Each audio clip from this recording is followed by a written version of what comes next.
The blood on Olivia Crane's wedding dress had long dried to rust when she kicked off her shoes at the edge of Winnetka and started walking into the Mojave Desert, and she did not look back even once.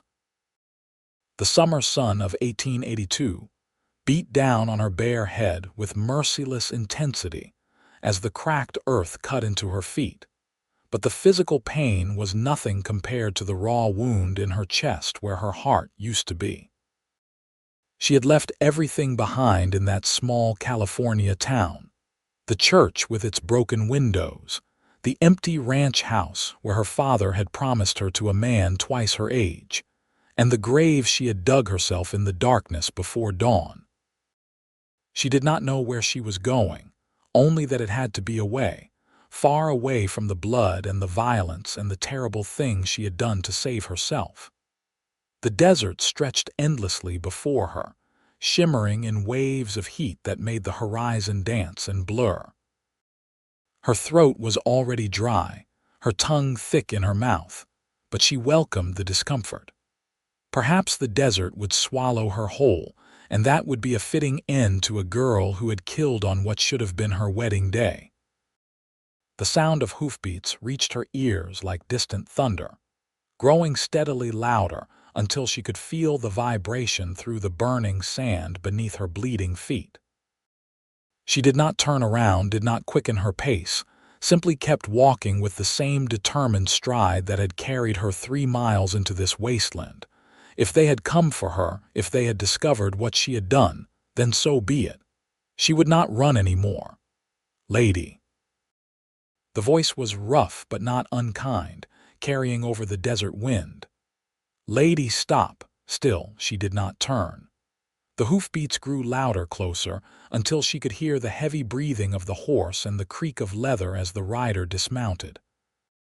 Footsteps crunched on the sand behind her, quick and purposeful, and then a strong hand gripped her shoulder and spun her around. Olivia found herself staring up into the bluest eyes she had ever seen, set in a sun-weathered face beneath the shadow of a wide-brimmed hat. The man was tall and broad-shouldered, dressed in worn leather and dusty denim, with a bandana tied loosely around his neck. He was perhaps 25, with dark hair that curled at the edges beneath his hat, and a jawline that looked like it had been carved from the same rock that jutted from the desert floor. "What in God's name are you doing?" he demanded, his hands gripping both her shoulders now, steadying her as she swayed on her feet. "You will die out here."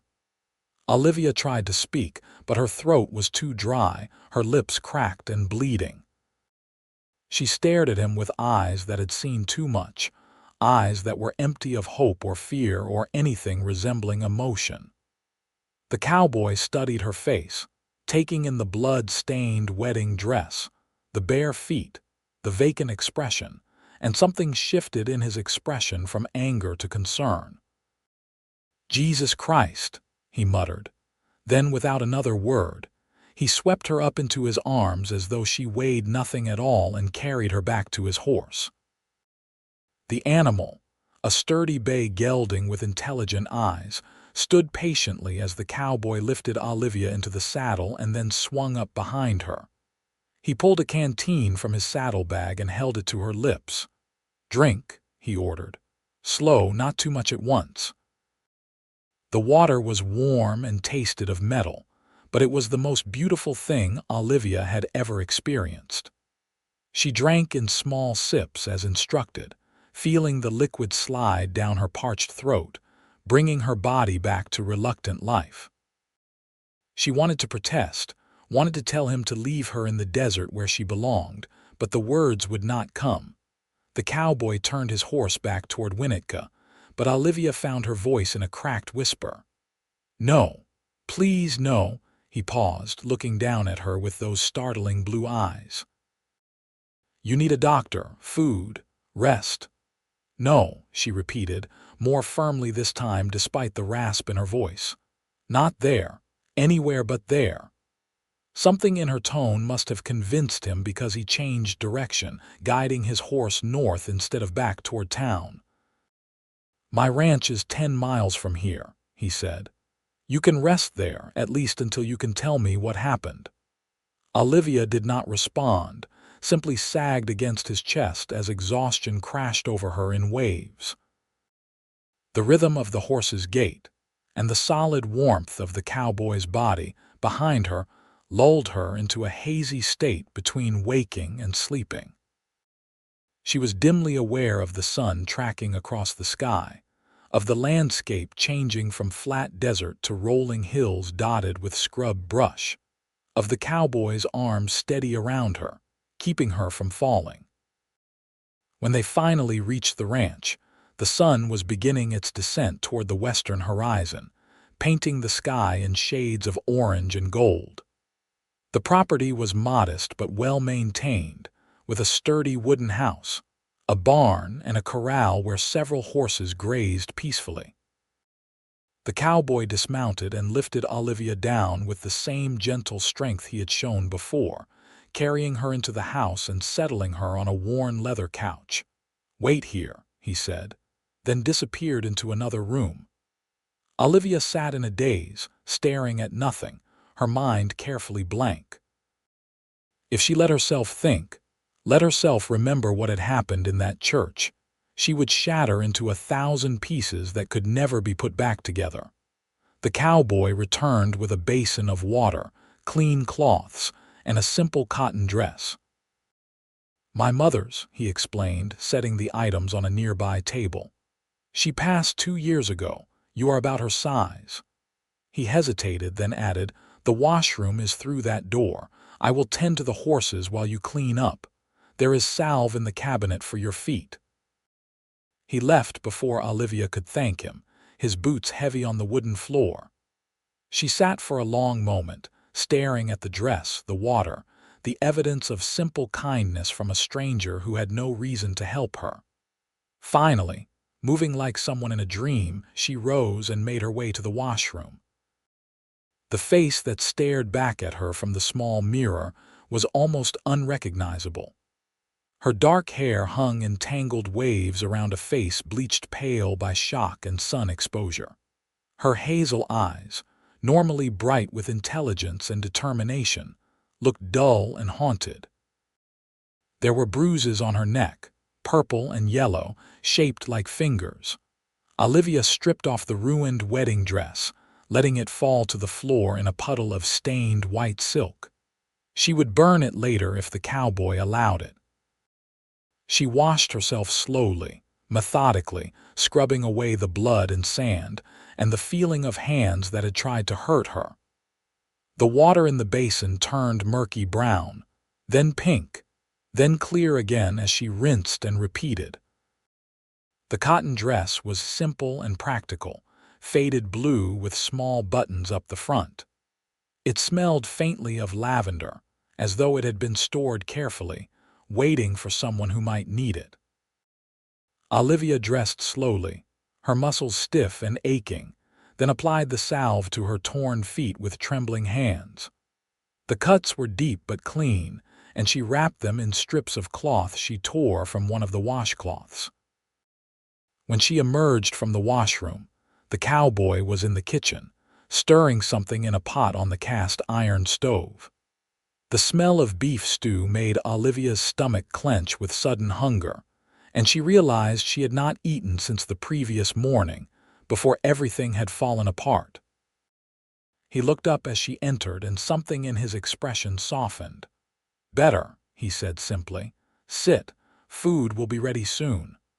Olivia lowered herself into one of the wooden chairs at the small table, watching as he moved around the kitchen with practiced efficiency. "What is your name?" she asked, her voice still rough but stronger than before. "Wesley Quinn," he replied, ladling stew into 2 bowls and setting one before her along with a thick slice of bread. "Most people call me Wes." "Thank you, Wes," Olivia said quietly, "for everything." He settled into the chair across from her, studying her face with an intensity that should have made her uncomfortable, but somehow did not. "What is your name?" she hesitated, wondering if she should lie, create a new identity to match her new life as a fugitive. But something about Wesley Quinn's steady blue gaze made deception impossible. Olivia Crane. "Well, Miss Crane," he said, picking up his spoon, "eat first. Then, if you are willing, you can tell me why you were walking into the desert to die." The stew was simple but delicious, rich with beef and vegetables and herbs that reminded Olivia of her mother's cooking before the fever had taken her 5 years ago. She ate slowly, savoring each bite, feeling strength return to her body with each swallow. Wesley ate in silence, not pressing her with questions, simply offering the quiet comfort of his presence. When the bowls were empty and the bread consumed, Olivia folded her hands on the table and met Wesley's eyes. "I killed a man this morning," she said, her voice steady despite the tremor in her hands. "The man I was supposed to marry." Wesley did not flinch, did not look away. Did he deserve it? The question, so direct and without judgment, broke something loose in Olivia's chest. "Yes," she whispered. "He tried to force himself on me before the ceremony. Said it was his right, that I belonged to him because my father had agreed to the marriage. I fought back. There was a knife he carried, a fancy thing with a silver handle. We struggled, and then it was in my hand, and then it was in his chest." "Your father," Wesley said carefully. "Where was he during this?" Olivia's laugh was bitter and hollow. "Dead. Died 3 months ago and left me nothing but debts. Randolph Thorne owned the mortgage on our ranch. He said he would forgive everything if I married him. He was 42 years old and had buried 2 wives already." She looked down at her bandaged hands. "I said yes because I had no choice, or I thought I had no choice." Wesley was quiet for a long moment, his jaw tight. "You did what you had to do to survive. That is not murder, Miss Crane. That is self-defense." "The law will not see it that way," Olivia said. "Randolph Thorne owned half of Winnetka. His brother is the sheriff. Even if they believed me, which they would not, I would hang for killing him." "Then you will not go back to Winnetka," Wesley said simply, as though it were the most obvious solution in the world. "You will stay here until we figure out what to do next." Olivia stared at him, this stranger who had every reason to turn her away and instead was offering sanctuary. "You do not know me. You have no reason to trust me to help me. Why would you do this?" Wesley stood and began clearing the dishes, his movements deliberate. "My mother was married to a man like Randolph Thorne before she met my father," he said quietly. "He beat her regularly, controlled every aspect of her life, made her feel like she was worth nothing. One day she ran, got as far as the next town before he caught up with her and nearly killed her in the street. My father was the one who stopped him, took the punishment that should have been hers. They married a month later and had 20 good years together before she passed." He turned to face Olivia, his expression fierce. "I know what men like Thorne are capable of, and I know what it takes to escape them. You did nothing wrong, Miss Crane. You survived. And I will be damned if I let you hang for that." Tears Olivia had been holding back since she had left Winnetka finally spilled over, running hot down her cheeks. She covered her face with her hands, her shoulders shaking with silent sobs, and felt Wesley's hand rest gently on her shoulder, a simple gesture of comfort that asked for nothing in return. "You are safe here," he said softly. "I give you my word." That night, Wesley gave Olivia his mother's old room, a cozy space with a brass bed covered in a quilt and a window that looked out over the desert they had crossed together. Olivia lay awake for hours, staring at the ceiling, waiting for the sound of horses, for the sheriff and his men to come crashing through the door. But the only sounds were the gentle chorus of crickets and the occasional nicker of horses in the barn, peaceful noises of a world that had not yet caught up with her. When she finally slept, she dreamed of blood and silver knives and a desert that stretched on forever. The days that followed fell into an unexpected rhythm. Olivia's feet healed slowly, and Wesley brought her books from the small collection in his parlor, mostly dime novels, and a well-worn copy of Shakespeare's sonnets that had belonged to his mother. She read in the shade of the porch while he worked the ranch, tending to the horses he raised and occasionally disappearing for a day or two to deliver animals to buyers in surrounding towns. He never asked her to work, never made her feel like an imposition, but Olivia was not accustomed to idleness.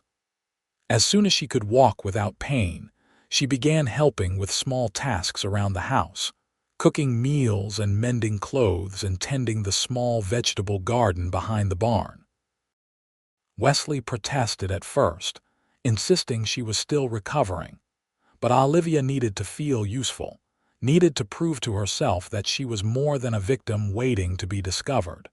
They talked in the evenings, sharing stories of their pasts over simple dinners at the kitchen table.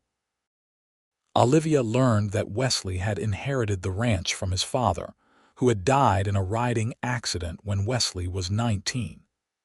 He had run the property alone for the past 6 years, building a reputation as a fair dealer with an eye for good horses. He had been engaged once to a girl from town, but she had broken it off when she realized ranch life was not the adventure she had imagined. She wanted dinner parties and pretty dresses, Wesley said without bitterness. Could not stand the isolation, the hard work. I do not blame her for leaving. This life is not for everyone. I think it is beautiful, Olivia said, gazing out at the sunset painting the hills in shades of rose and gold. Lonely, perhaps, but honest. There is something to be said for a life where you can see the results of your labor, where you are not beholden to anyone else's expectations. Wesley looked at her with something warm and bright in his eyes. You sound like my mother. She used to say the same thing. As the weeks passed, Olivia felt the constant tension in her shoulders begin to ease. No one came looking for her. No passes thundered down the road demanding her surrender. She allowed herself to hope, carefully and cautiously, that perhaps she had truly escaped, that perhaps this quiet life on Wesley Quinn's ranch could be more than a temporary refuge. She tried not to notice how her heart beat faster when Wesley smiled at her, how she looked for excuses to be near him, how the sound of his voice had become the most comforting thing in her world. She was a fugitive, a woman with blood on her hands and a price likely on her head. She had no right to feel anything for this kind, steady man who had saved her life and asked for nothing in return. But feelings, Olivia was learning, did not care about rights or logic or the complicated circumstances of her existence. One evening in late August, 2 months after Olivia had arrived at the ranch, Wesley returned from town with supplies and a carefully neutral expression that immediately put her on edge. She met him at the door, searching his face for signs of trouble. "What happened?" she asked. Wesley set down the crates and removed his hat, running a hand through his sweat-dampened hair. "There was talk in the general store about Randolph Thorne's death." Olivia's blood turned to ice. "What kind of talk?" "The official story is that you killed him and fled," Wesley said slowly. "But there are whispers, Miss Crane. People who knew what kind of man Thorne was. Women who had their own stories about him, things he had done, ways he had hurt them. The sheriff is looking for you, but his heart does not seem to be in it. I heard him tell someone that if you had made it into the desert, you were probably dead already." "So they think I died," Olivia said, not sure whether to feel relieved or heartbroken. "That is good, is it not? They will stop looking." "Maybe," Wesley agreed. "But Miss Crane, there is something else. Thorne's brother has put up a reward, $500 for information leading to your capture, dead or alive. That kind of money will make some men very motivated to keep searching." Olivia sank into a chair, her legs suddenly weak. Then I need to leave. I have put you in enough danger already. If someone sees me, traces me back here, you could be charged with harboring a fugitive." "You are not going anywhere," Wesley said firmly, kneeling in front of her so they were eye to eye. "Do you understand me, Olivia? You are not running again. We will figure this out together." It was the first time he had used her given name, and the sound of it in his rough voice made something warm bloom in Olivia's chest despite her fear. "Wes, I cannot ask you to risk everything for me. You have been too kind already." "You are not asking," Wesley said, taking her hands in his.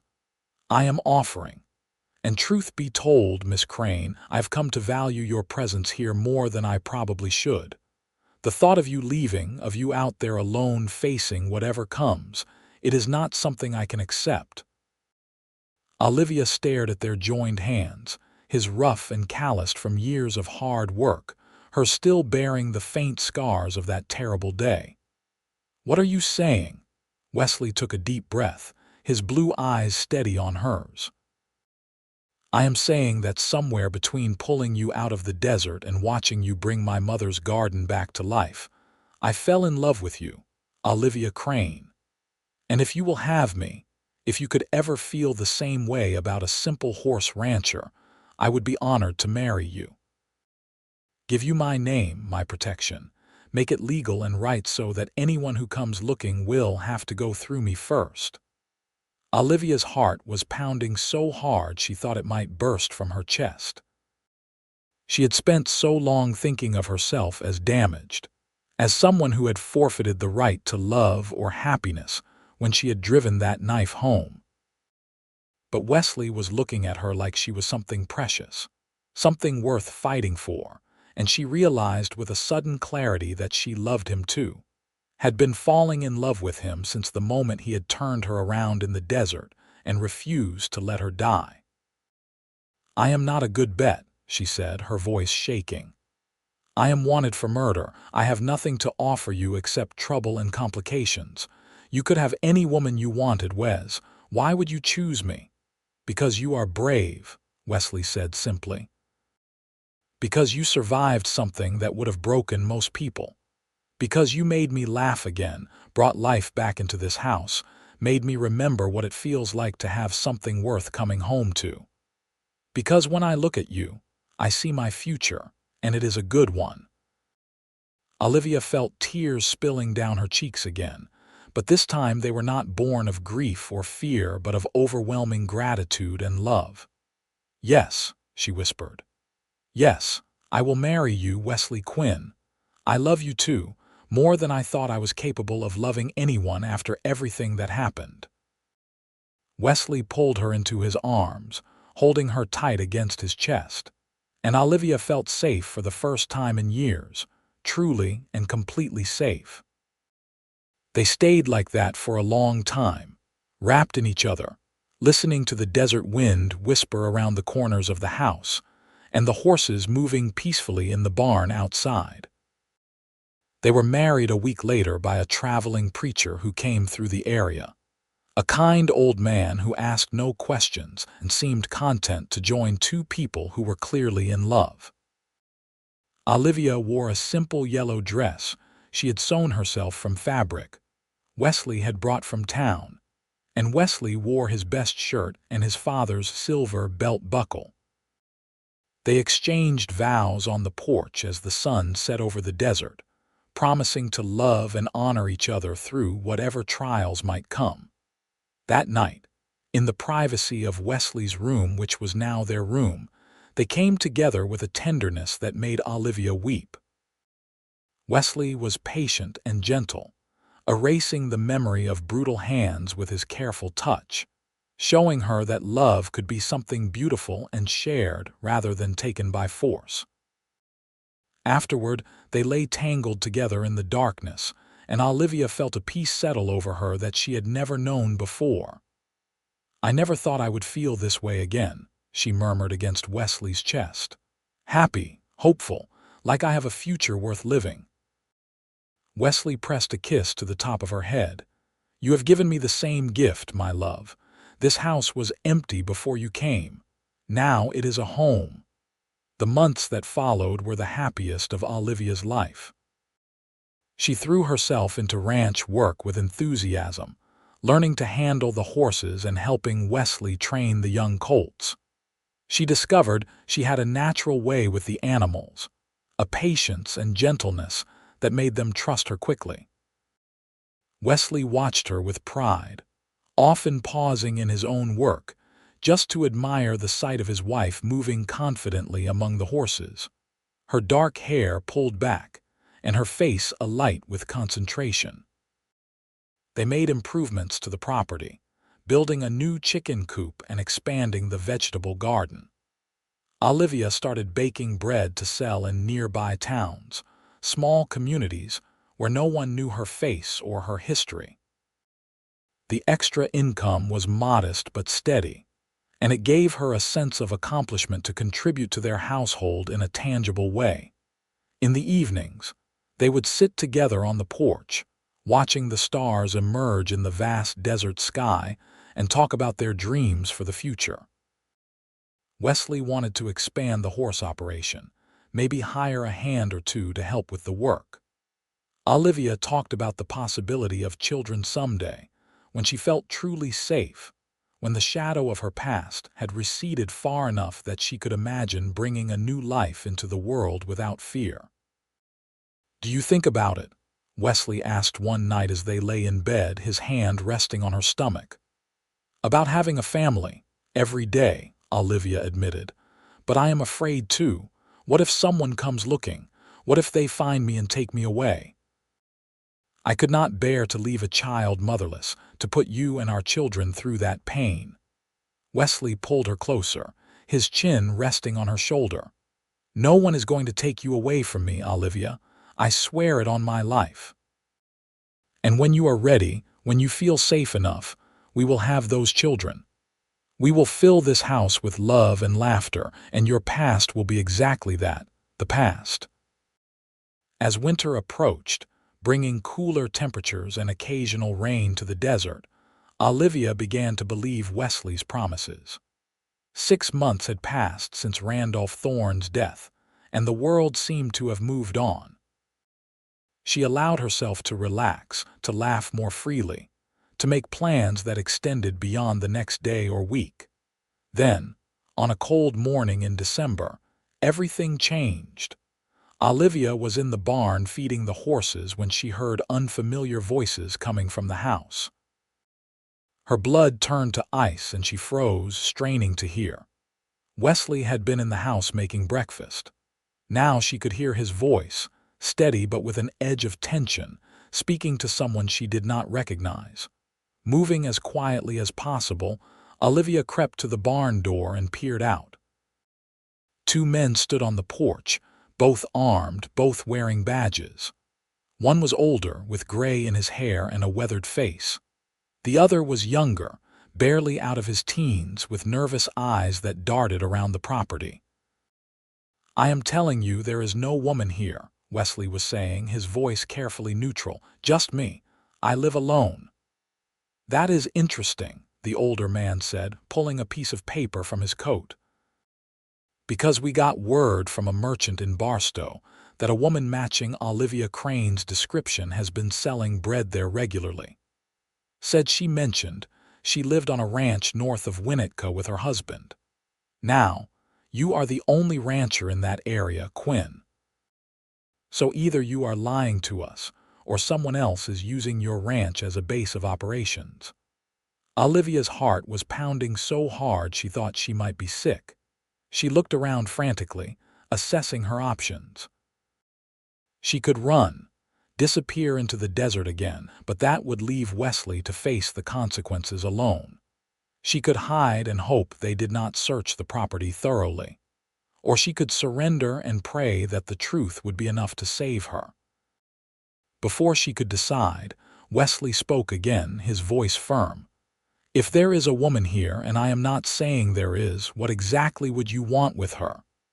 "There is a warrant for her arrest," the older deputy said. "Murder charges. She needs to come back to Winnetka to stand trial." And would that be a fair trial? Wesley asked, steel in his voice now. Would she get a chance to tell her side of the story, or has the outcome already been decided? That is not for me to determine, the deputy replied. My job is to bring her in. What happens after that is up to the judge. Olivia made her decision. She could not let Wesley sacrifice everything for her, could not let him become a fugitive too. She stepped out of the barn, her hands visible and empty, her chin raised despite the fear coursing through her veins. I am Olivia Crane, she said clearly. Or Olivia Quinn now, and I will go with you peacefully if you give me your word that my husband will not be charged with any crime.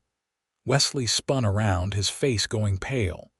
Olivia, no, get back inside. It is all right, Wes, she said, walking toward him with steady steps. We always knew this might happen. I will not let you suffer for my choices.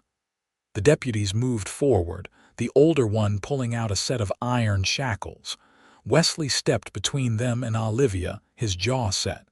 You are not putting those on my wife. Sir, I understand this is difficult, but she is a murder suspect, the deputy said. We have to follow protocol. She is a woman who defended herself against a rapist, Wesley snarled. And if you think I am going to stand here and let you treat her like a common criminal, you are gravely mistaken. The younger deputy's hand moved toward his gun, and Olivia felt her stomach drop. Wes, please, she said, placing a hand on his arm. Do not make this worse. I will go with them. You need to stay here, stay safe. Find me a lawyer, someone who will actually listen to the truth. Wesley looked at her with anguish in his blue eyes, and Olivia saw the moment he realized she was right, that fighting would only end with one or both of them dead or hurt. He pulled her into his arms, holding her so tightly she could barely breathe. I will get you out of this, he whispered fiercely into her hair. I swear to God, Olivia, I will not let them hang you. I will find a way. I know, she whispered back, memorizing the feel of his arms around her, the sound of his heartbeat against her ear. I love you, Wesley Quinn. Whatever happens, remember that. They pulled apart reluctantly, and Olivia held out her wrists to the deputy. The shackles were cold and heavy, the metal biting into her skin. Wesley looked like he wanted to tear them off with his bare hands, but he forced himself to remain still, his fists clenched at his sides. I will ride into Winnetka tonight, he told the deputies. I will be at that trial, and if anything happens to her that should not, you will answer to me. The older deputy nodded, something like respect in his eyes. Fair enough. For what it is worth, Quinn, I hope this turns out right. From what I have heard, Thorne was a piece of work. They loaded Olivia onto a horse, tying her bound hands to the saddle horn. As they rode away from the ranch, she turned back to see Wesley standing on the porch, watching her go. The sun was rising behind him, turning his silhouette into something stark and beautiful, and Olivia burned the image into her memory, holding on to it like a talisman against the darkness ahead. The ride to Winnetka took most of the day, and with each mile, Olivia felt her hard-won peace slipping away, replaced by the cold dread she had felt walking into the desert all those months ago. The town looked exactly as she remembered, dusty and small and full of people who had never tried to help her when she needed them. They locked her in a cell in the sheriff's office, a cramped space with a single barred window looking out onto the main street. Olivia sat on the narrow cot and waited, trying not to think about the rough rope of a noose or the drop of a scaffold. She focused instead on Wesley's face, on the promises they had made to each other, on the life they had built together in such a short time. True to his word, Wesley arrived that evening, his horse lathered from hard riding. He brought a lawyer with him, a sharp-eyed woman named Elena Dawson from Los Angeles, who specialized in cases involving women accused of crimes against their abusers. She was in her 40s, dressed in a severe black suit, with gray streaks in her dark hair and a manner that suggested she suffered no fools. "Mrs. Quinn," she said, settling onto the cot beside Olivia and pulling out a notebook. "Your husband has told me your story. Now I need you to tell me everything. Every detail you can remember about the day Randolph Thorne died and the months leading up to it. Do not leave anything out, no matter how small or insignificant it seems." Olivia talked until her throat was raw, describing her father's death, the crushing debts, Thorne's proposal, and her reluctant acceptance. She described the way he had changed after their engagement, becoming possessive and cruel, making comments about his previous wives and how they had learned to obey him. She described the morning of the wedding, the way he had cornered her in the vestry and torn at her dress, the feeling of his hands around her throat when she tried to fight him off. "He said I belonged to him," Olivia said, her voice breaking. "Said he had paid for me with the debts he had forgiven and he would do what he wanted. I could not breathe. I thought he was going to kill me right there. Then I saw the knife on his belt and I grabbed it. We struggled. I do not even remember the moment it went in. Just suddenly he was falling and there was blood everywhere." Alina wrote rapidly, her expression intent. "Were there any witnesses?" "The church was empty," Olivia said. "Everyone was outside waiting for the ceremony to begin. I dragged his body behind the altar, covered it with my veil. Then I ran. I just ran.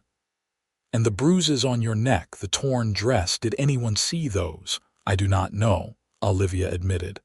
"I did not stop to talk to anyone. I just wanted to get away."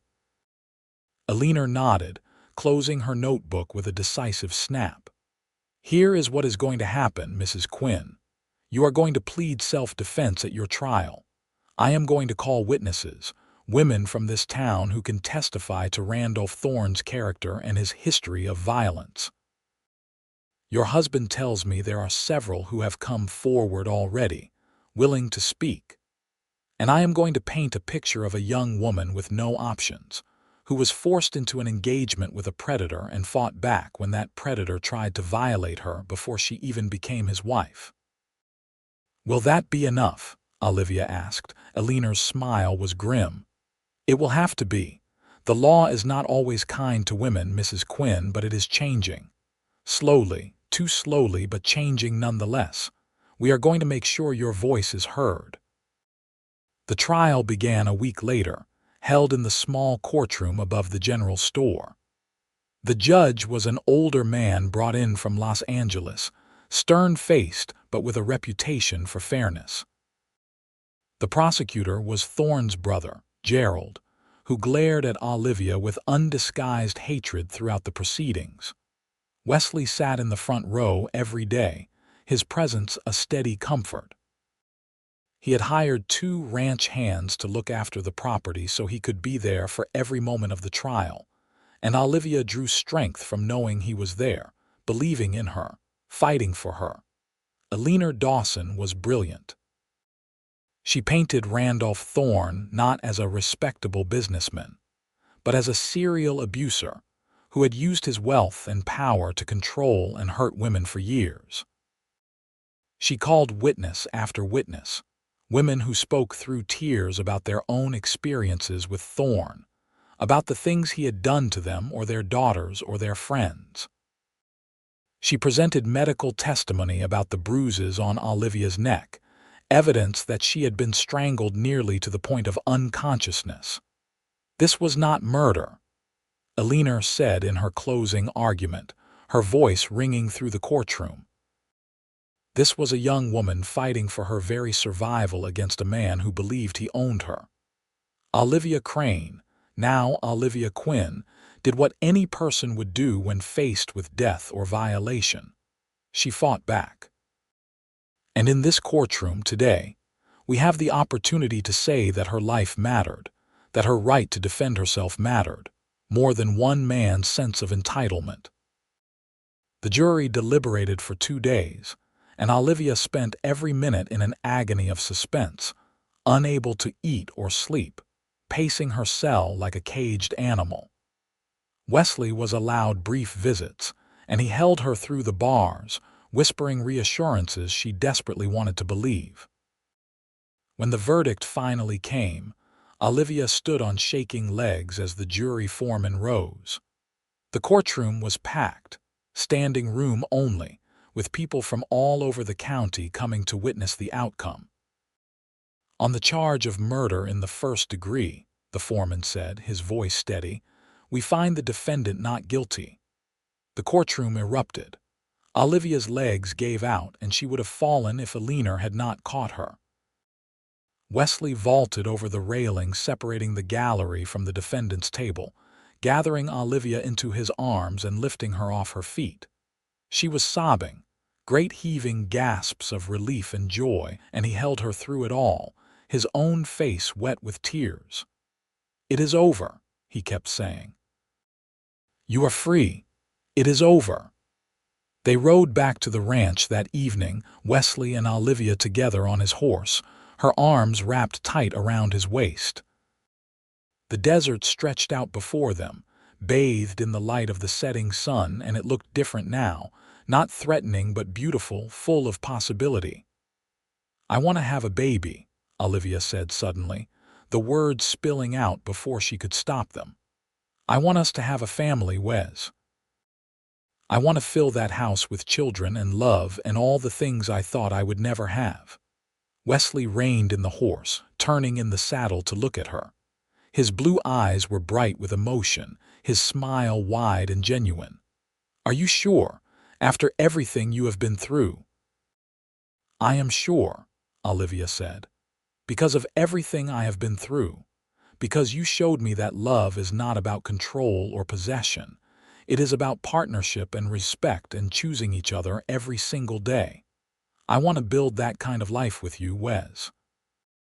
The kind of life where our children grow up knowing they are loved and safe and free to be whoever they want to be." Wesley kissed her then, deep and thorough, pouring all his love and relief and hope into that single gesture.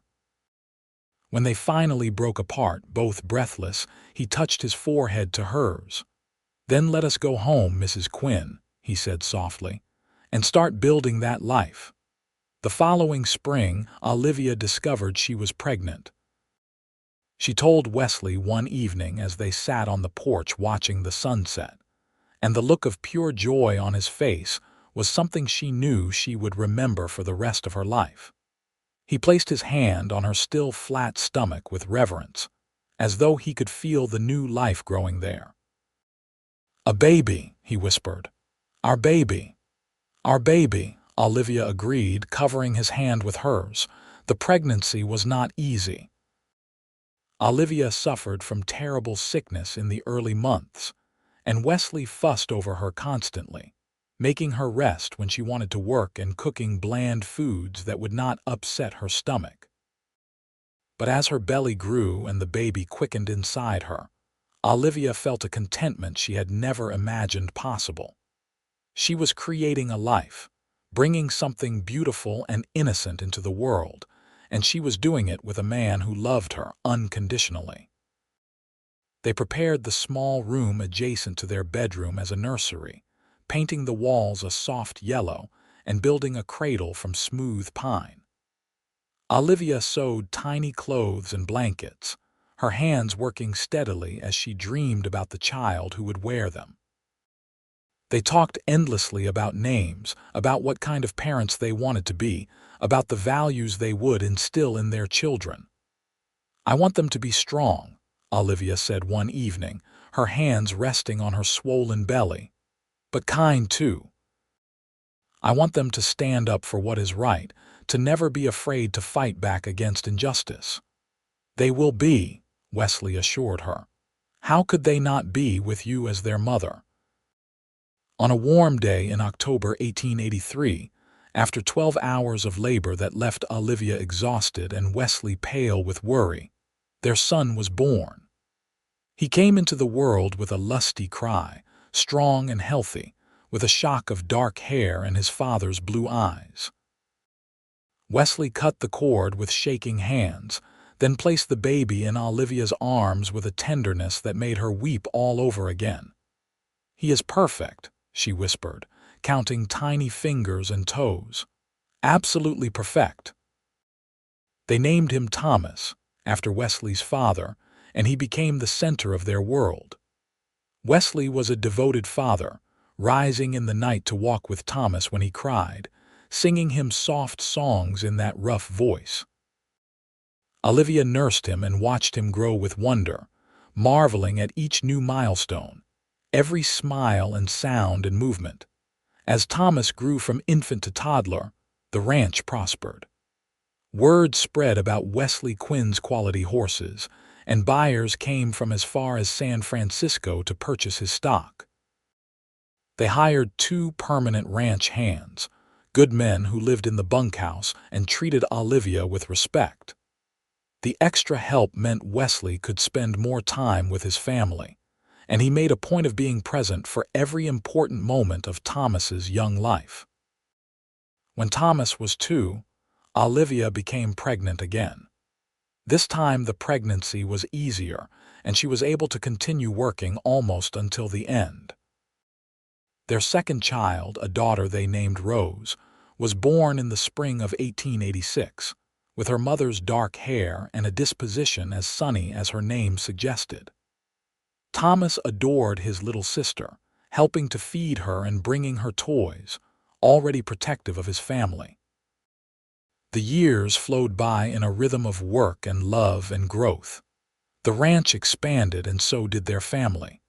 A third child, another boy they named Samuel, arrived in 1888, then a fourth, a daughter called Margaret, in 1890. The house that had once seemed too quiet was now filled with the sound of running feet and laughing voices, with arguments over toys and bedtime stories read by lamplight. Olivia would sometimes stand on the porch in the evenings, watching Wesley play with their children in the yard, and marvel at the life they had built together. She thought about the girl who had walked into the desert with no hope and no future, who had been ready to die rather than face what came next. That girl seemed like a stranger now, someone from another lifetime. "What are you thinking about?" Wesley asked one evening, coming to stand beside her as the children played tag in the twilight. "About how far we have come," Olivia said, leaning into his side. "About that day you found me in the desert and turned me around. You saved my life that day, Wes, in more ways than one." Wesley wrapped his arm around her shoulders, pulling her close. "You saved mine too. This house was just a building before you came. You made it a home. You gave me a family, a purpose, a reason to wake up smiling every morning. I love you, Olivia Quinn, more now than even on the day we married." "I love you too," Olivia said, reaching up to kiss him softly. "Today, tomorrow, and every day after that."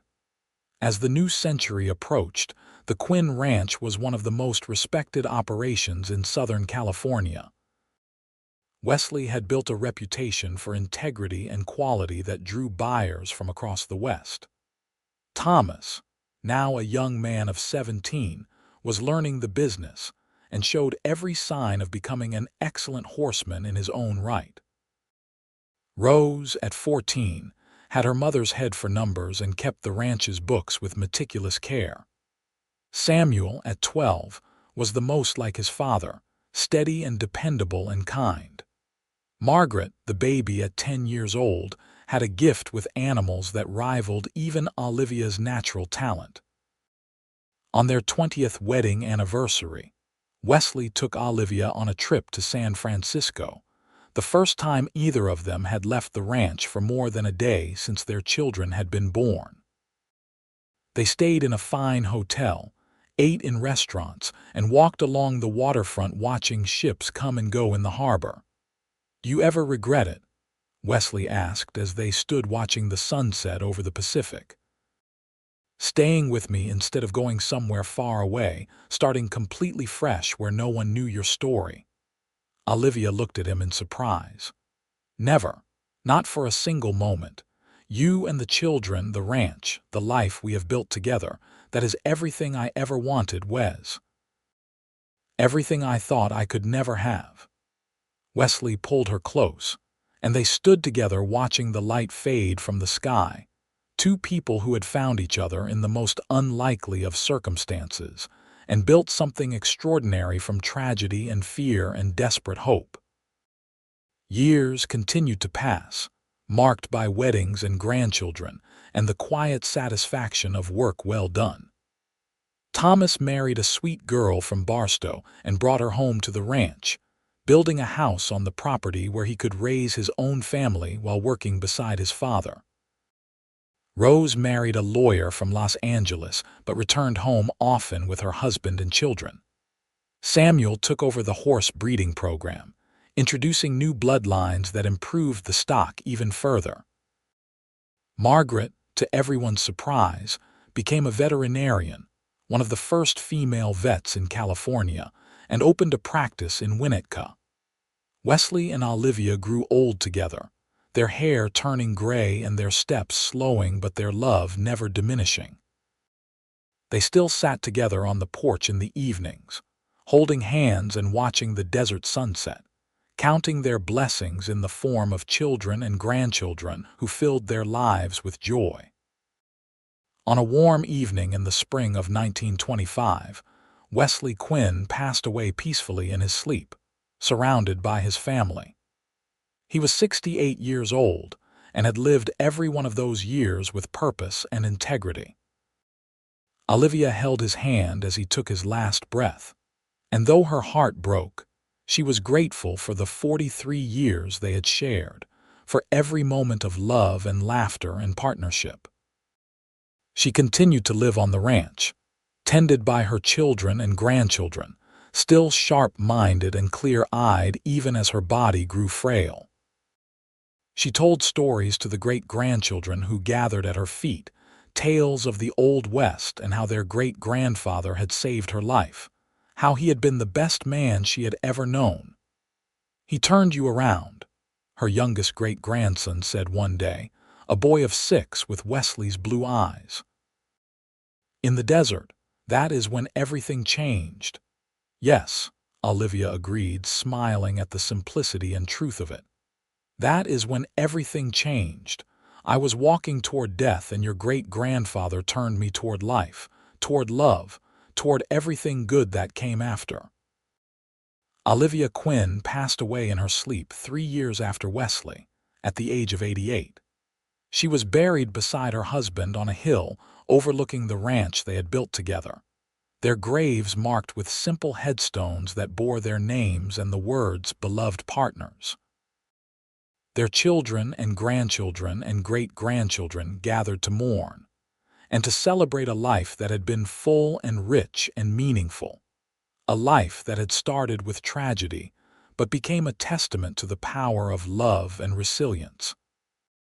The ranch continued for generations after them, passed down through the family, each new generation adding their own chapters to the story while remembering the woman who had walked into the desert, ready to die, and the cowboy who had caught up with her and turned her around, changing both their lives forever.